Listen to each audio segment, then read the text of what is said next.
So, hey everyone, and welcome to another semester of Kean Interior Design.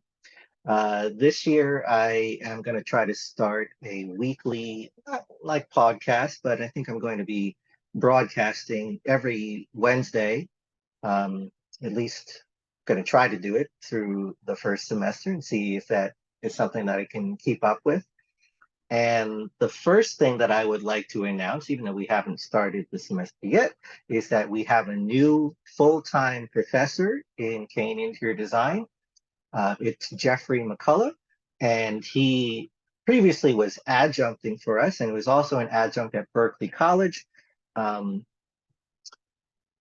and we are so thrilled to have him with us. He's going to be teaching the survey classes. He's a design historian. He's going to be teaching materials and finishes this fall, um, as well as world design. And he also has a preference for the professional classes, so business practices, internship prep.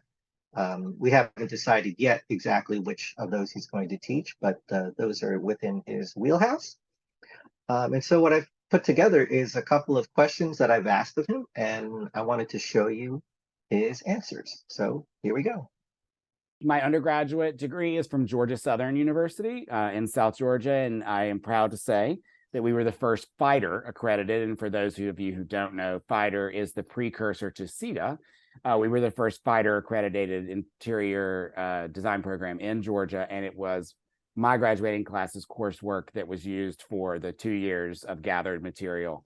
And then my master's work was done at Parsons School of Design in New York City, which is Parsons, the new school. And that was a master's in history of design. But when I was in 3rd or 4th grade, my mother decided to gut our kitchen and do a full renovation. And it was seeing that process where suddenly we actually lived through that renovation, which my mother, not being a big cook, she was very happy about that because it meant we ate out every meal for quite a while. She never really got back into the kitchen, funnily enough, until years later. But seeing that process of that kitchen that was our kitchen from birth until then get gutted and then have this empty shell and then see this brand new, fantastic, beautiful kitchen come into our lives was so interesting to me. And I actually went with my mom to look at cabinet styles at some point. And so we were in the cabinet maker's showroom. And so that was my first, and I'm from small town, South Georgia. And so there was no cabinet maker with a showroom in our town. It was in a town about 30 miles away. And just going into a space that was completely devoted to, I didn't know, I would have called it decorating right at the time, or I would have said kitchens. Didn't have the terminology to frame it with as I do now, but understanding that there was a world devoted to making choices about design opened my eyes to it. And then when I was, I guess, in high school, we had moved. So we moved to a new house summer between 9th and 10th grade. And my mother decided to get some new furniture for our living room. And I went shopping with her in Savannah, which is about an hour away. And we went to furniture stores. And I learned that there was such a thing as interior designers who actually worked on staff at one of the places we went and selected furniture. And so then that was actually the first time that I was hearing the language of that's a job that someone would do. And then I went to college and I was majoring in finance because my dad was a banker and I thought that I needed to follow in his footsteps. They did not tell me that, by the way, for all of you, just so you know, we pick up these messages somehow subliminally, and it was actually a false message. I did not need to follow in my father's footsteps.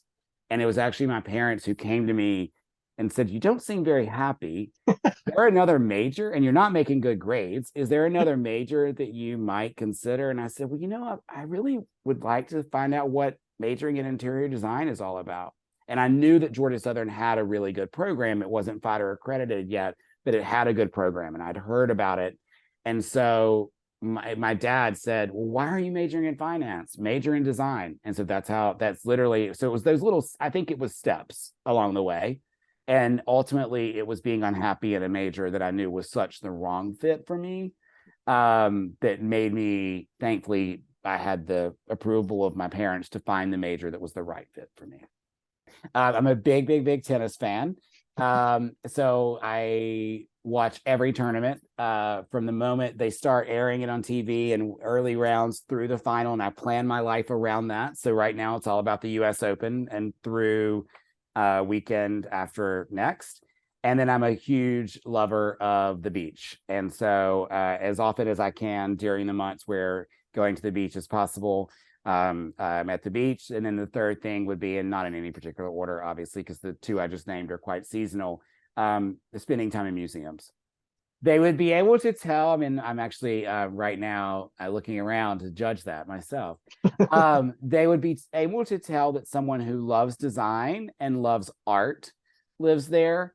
I would love to say that my apartment looks exactly as I wish it looked, but it doesn't. Reality is it's not very big. And the living room, the bedroom, kitchen, foyer, and bathroom, they would absolutely be able to tell. And so I may just only give you access to those rooms, and then just stand in front of the entrance to the living room and say, sorry, tour's over. Because the living room has to be incredibly multifunctional. My partner is a writer, and so therefore, and is a freelance writer, so he works from home. And until I take possession of an office on the fifth floor at G Lab, I haven't had an office since 2000, other than a home office, since 2007. So right now, oh, and maybe they will be able to tell about the living room in about 6 months after I've had time to de-office my section of the living room. Provincetown, Massachusetts. I spend a big chunk of the summer on Cape Cod in Provincetown, Massachusetts, and it is what I consider my spiritual home. It's not when people always say, "How do you go on vacation for a month?" And I'm like, I am not on vacation for a month in the summer. I actually am usually still doing work while I'm there. But I don't mind working at my computer if I look up and I am looking at the water, or I am looking at a beautiful yard and flowers and trees. I just love it. It for me is spiritual home. And I'm going to give a close second to Vieques, Puerto Rico. I love Vieques and have been several times, and I hope I'm going back in January. Anytime that I'm talking about a class or I'm meeting with another professor talking about teaching, it always brings up the subject of what is it that I hope to give to the students that are in the classroom. And I keep coming back to this idea. I think it's because I learned this in grad school. It's not something I learned until grad school. I'm just being honest about that. I wish I'd learned it sooner. See everything. And when I say that, I don't just mean see everything that is out there for you to have to pay money to go see, like museum admissions. I mean, see everything. See what is on the floor of the buildings you're walking into. I'm so excited to teach materials this semester. And one of the things that I want every student to walk away from is never looking in front of them again without letting their eyes, as I'm doing in my bedroom for the first time, honestly, scan that corner over there and see every single thing that's there and really process what I'm looking at. That is what I hope every student will start making a part of their journey in design, is to not consider the classroom their only educational experience. We're just giving you the foundation. We'd have to have you for 20 years if we were going to teach you everything. But we're giving you a strong foundation, and then it's really up to you to spend the time outside of the classroom, seeing and taking what you've heard and applying it to the world that you're living, in which you're living. So the thing I want you all to walk away from is understanding that an object is not just an object. An object has meaning, it has purpose, it has characteristics that make it unique, as do rooms, as do buildings, as do works of art. Everything does. And so to see beyond what's just right in front of you and study and analyze. So I want you all to walk away from every class that you ever take with me, no matter which course it is, knowing how to see design, knowing how to see and understand what you're looking at. Okay, so that's it for today. Actually, some of you have already started classes. I know the freshmen are in T2K, so that's great. I'm getting G-Lab ready for everybody to come back on Tuesday. But we are so excited for this new semester and for new things to happen. And for once, we're finally not talking about masks or vaccines or anything like that. We can all just come to school and learn about interior design. And I'm looking forward to seeing you all again, or for the first time for all the new people. And happy fall semester. See you in a few days.